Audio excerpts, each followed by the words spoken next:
بسم اللہ الرحمن الرحیم۔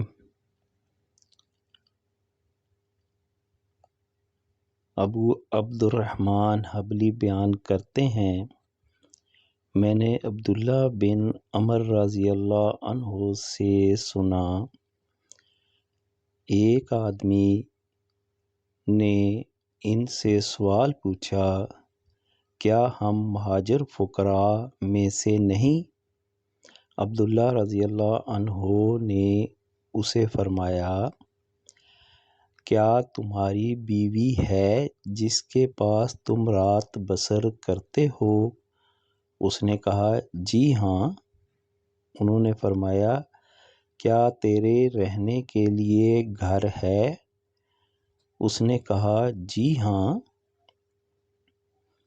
انہوں نے فرمایا، تم تو مالداروں میں سے ہو۔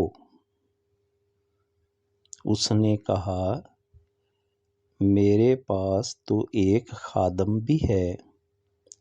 انہوں نے فرمایا، تم تو بادشاہ ہو۔ عبد الرحمن نے کہا، 3 آدمی عبداللہ بن عمر رضی اللہ عنہ کے پاس آئے۔ میں اس وقت ان کے پاس تھا۔ انہوں نے کہا، ابو محمد، اللہ کی قسم، ہمارے پاس کچھ بھی نہیں، کوئی خرچہ ہے، نہ سواری اور نہ ہی ساز و سامان۔ انہوں نے انہیں فرمایا، تم کیا چاہتے ہو؟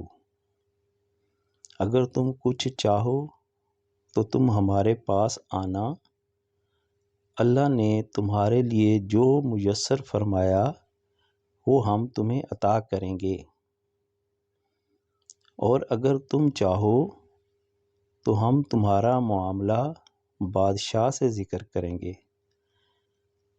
اور اگر تم چاہو تو صبر کرو، کیونکہ میں نے رسول اللہ صلی اللہ علیہ وآلہ وسلم کو فرماتے ہوئے سنا، مہاجر فقراء روز قیامت مالداروں سے 40 سال پہلے جنت میں جائیں گے۔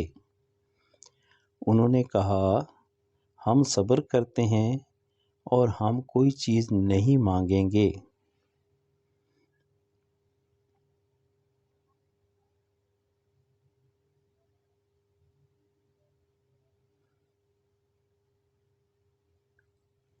جزاک اللہ خیر۔